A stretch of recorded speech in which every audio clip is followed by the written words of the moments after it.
नमस्कार दोस्तों, आप देख रहे दैनिक रुड़की। मैं दीपक गोड़ा। आज आपको हम बता दें कि आज हम धर्म गुरु कहलाए जाने वाले हमारे रुड़की शहर के ज्योतिषाचार्य हमारे रमेश सेमवाल जी जो हैं समय समय पर लोगों को ज्ञान की बातों का हमारे चैनल के माध्यम से बताते रहते हैं। किस तरह से कोई भी धार्मिक कार्यक्रम उसके बारे में विशेष जानकारी आपको उपलब्ध करवाई जाती है दैनिक रुड़की के माध्यम से हमारे गुरुजी द्वारा। पूज्य श्री हमारे रमेश सेमवाल जी, आचार्य रमेश सेमवाल जी से हम जानकारी लेंगे कि जो माता के नवरात्र आ रहे हैं 2 अप्रैल से शुरू हो रहे हैं, उसको लेकर दैनिक रुड़की के जो दर्शक हैं, श्रद्धालु हैं, माता के भक्त हैं, उनको वह क्या जानकारी देना चाहते हैं, किस तरह से माता का पूजन करें, क्या करें माता के नवरात्रों में, क्योंकि हिंदू नववर्ष भी है, उसको लेकर हम जानेंगे आचार्य रमेश सेमवाल जी से। आइए चलते हैं। गुरुजी, आपका दैनिक रुड़की में बहुत बहुत स्वागत है। क्या जानकारी देंगे हमारे दर्शकों को जो धर्म के काम में हमेशा लगे रहते हैं, उन भक्तों को जो माता के भक्त हैं? बहुत बहुत धन्यवाद। दैनिक रुड़की के आपने बहुत अच्छा प्रश्न किया दीपक जी, आपका बहुत बहुत धन्यवाद। योगराज जी का भी धन्यवाद। और दैनिक रुड़की की पूरी टीम को मैं बहुत बहुत आशीर्वाद देता हूं कि आप समय समय पर जनता जनार्दन के लिए नई नई धार्मिक आध्यात्मिक बातों को धर्मगुरुओं के माध्यम से बताते रहते हैं। तो जैसे आपने कहा है, विक्रम संवत चैत्र प्रतिपदा, जिसे वर्ष प्रतिपदा भी कहते हैं, 2079 नल नामक संवत्सर 2 अप्रैल शनिवार 2022 से प्रारंभ हो रहा है। ब्रह्मा जी ने इसी दिन सृष्टि का निर्माण किया था और बहुत अच्छे योगों में 2 अप्रैल 2022 से हिंदू नववर्ष यानी विक्रम संवत्सर प्रारंभ हो रहा है। नल नामक संवत्सर, वर्ष के राजा शनिदेव हैं और मंत्री का पद बृहस्पति देव को मिला है। अब की बार सबसे अच्छी बात तो ये है कि 9 की 9 नवरात्रि हैं, पूरी नवरात्रि, इसमें कोई घटा बढ़ा नहीं है। 2 अप्रैल से 10 अप्रैल तक नवरात्रि का पावन पर्व है। बहुत अच्छा पर्व है, बहुत अच्छे योग हैं और माँ आद्यशक्ति भी चैत्र नवरात्रों में ही प्रकट हुई, विष्णु पुराण कहता है। और मत्स्य पुराण में और भागवत पुराण में चैत्र नवरात्रों की प्रशंसा की गई है। तो 9 के 9 नवरात्रि प्रारंभ होंगे, 9 दिन के पूरे नवरात्रि। घट स्थापना का मुहूर्त रहेगा 6:22 से 8:31 प्रातः। घट स्थापना का जो मुहूर्त है, मुख्य मुहूर्त 6:22 से 8:31 तक। और अभिजीत मुहूर्त, जो बहुत अच्छा मुहूर्त माना जाता है, अभिजीत मुहूर्त 12:08 से 12:57 तक।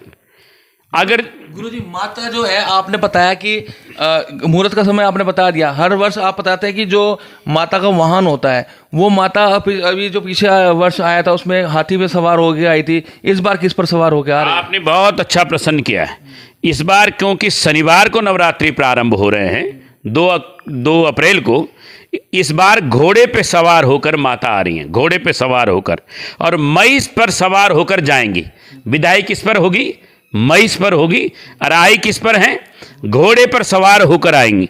तो जिस वर्ष माँ घोड़े पे सवार होकर आती हैं, युद्ध का वातावरण बनता है, बच्चों के बीमारियों के योग बनते हैं, प्राकृतिक आपदा का योग बनता है, भूकंप का योग बनता है और देशों में द्रोह विद्रोह का योग बनता है।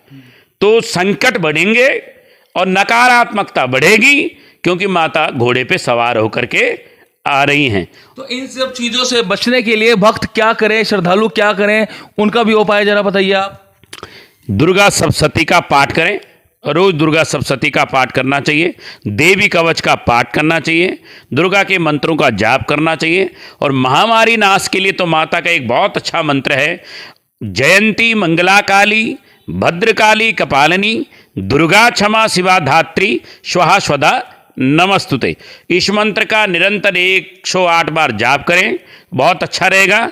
देवी कवच का पाठ सुबह शाम दोपहर करना चाहिए और दुर्गा सप्तशती का नवरात्रों में निरंतर पाठ करना चाहिए, क्योंकि दुर्गा की आराधना प्रभु श्री राम ने किष्किंधा पर्वत पर की, रावण के साथ जब युद्ध करने जा रहे थे तो नारद जी के कहने पर प्रभु श्री राम ने किष्किंधा पर्वत पर 9 दिन तक माता की नवरात्रि की। बाद में माता महाकाली प्रकट हुई, प्रभु श्री राम को आशीर्वाद दिया, तो प्रभु श्री राम ने भी माता की आराधना की, प्रभु श्री कृष्ण ने माता की आराधना की। अर्जुन ने महाभारत युद्ध से जाने से पहले माँ दुर्गा की आराधना साधना की। अब माँ दुर्गा ने आशीर्वाद दिया विजय भवा का। माता की आराधना माँ सीता जी ने करी, राधा जी ने करी, माँ की आराधना ब्रह्मा जी ने करी, प्रभु शिव जी ने करी, और यहाँ तक भगवान विष्णु ने भी माता की आराधना करी है। गुरुजी, आज मेरा क्वेश्चन रहेगा आपसे कि मान लीजिए कभी कभी ऐसा होता है कि जब हम माँ दुर्गा की पूजा अर्चना करते हैं नवरात्रों में, तो जो कंजक रूप होती है कन्याएं, वो कई बार नहीं मिल पाती। तो ना मिलने के कारण किसी को जल्दी रहती है, जाना होता है, काम पे जाना, ऑफिस पे जाना है, तो वो किस तरह से उसको पूजन कर पाएगा? अगर कन्या नहीं मिली, बहुत अच्छा आपने प्रश्न पूछा है, तो गौ माता के पास जाएं और गौ माता को भोजन करा दें। अपने घर में भोग लगा करके माता को प्रसाद, और फिर गौशाला जाएं और अपने हाथ से गौ माता की परिक्रमा करें, और गौ माता को आप जो कंचक को जिमाना वो खिला दें और गौशाला में दान कर दें, तो एक ही सम्मान रहेगा, 1000 गुना सम्मान रहेगा। गो, गंगा, गीता, गायत्री और गोपाल ये सब रावण हैं। गो माँ, क्या माँ कौन है? गो माता है। और 33 कोटि देवता किस में निवास करते हैं? गौ माता में निवास करते हैं। भगवान कृष्ण अपना जन्मदिन गौशाला में मनाते हैं, गौमूत्र से स्नान करते हैं, तो आप गौ को जिमा दें। और मेरा एक और कहना, आपने बहुत अच्छा प्रश्न किया, जरा सा आपका समय लेता हूं कि 2 वर्ष से 10 वर्ष की कन्या को ही जिमाना चाहिए। कितने वर्ष की? 2 वर्ष की कन्या कुमारी कही जाती है, 3 वर्ष की त्रिमूर्ति, 4 वर्ष की कल्याणी, 5 वर्ष की रोहिणी, 6 वर्ष की कालिका, 7 वर्ष की चंडिका, 8 वर्ष की संभवई, 9 वर्ष की दुर्गा। और ये इतने सालों की कन्या की जिमानी चाहिए, 2 से 10 वर्ष तक की कन्या। एक और मैं बात कहता हूं कि कन्या जिमाने के बाद और सब करने के बाद सबसे पहले 2 अप्रैल को जो हमारा हिंदू नव संवत्सर प्रारंभ हो रहा है, 5 दीपक अपने घरों में जरूर जलाएं, 5 दीपक, और ध्वजारोहण जरूर करें, और काली मिर्च और नीम के पत्ते पीस करके जरूर ग्रहण कर लें। काली मिर्च, नीम के पत्ते और लौंग, इन तीनों को पीस करके भगवान को थोड़ा सा भोग लगा करके ग्रहण कर लें। पूरे वर्ष रोगों से बचे रहोगे। तो नीम के पत्ते को ग्रहण करना, लौंग को ग्रहण करना बहुत अच्छा माना जाता है। एक जो दीपक जी मैं आपसे कहना चाहता हूं, हिंदू धर्म के सभी लोगों को घर में पंचांग जरूर रखना चाहिए, और 2 अप्रैल को आप पंचांग का पूजन जरूर करें। जैसे ये पंचांग दिवाकर है, वर्ष के राजा शनि, मंत्री गुरु, विक्रम संवत्सर 2079, ये अपने बच्चों को बताएं कि हिंदू नववर्ष 2 अप्रैल वर्ष प्रतिपदा को प्रारंभ होता है विक्रम संवत्सर।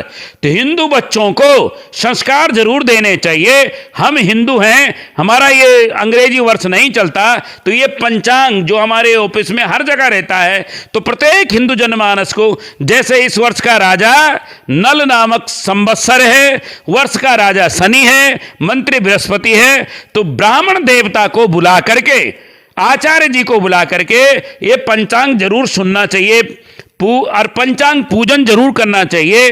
जो कोई अपने घर में पंचांग सुनता है, पंचांग पूजन करता है, उसके घर में रिद्धि सिद्धि रहती है और उसके जीवन में प्रभु की कृपा बनी रहती है। धन्यवाद। दर्शकों, ये थे हमारे साथ आचार्य रमेश सेमवाल जी, जिन्होंने बताया कि माँ के जो नवरात्रे हैं 2 अप्रैल से शुरू हो रहे हैं, और किस तरह से विधि विधान से माँ का पूजन करें, किस तरह से आप नववर्ष जो संवत है, हमारा नव हिंदुओं का नववर्ष है, उसको किस तरह से आप बनाएं। तो ये थे हमारे साथ रमेश सेमवाल जी, जिन्होंने आपको ज्ञान का पाठ पढ़ाया। नमस्कार।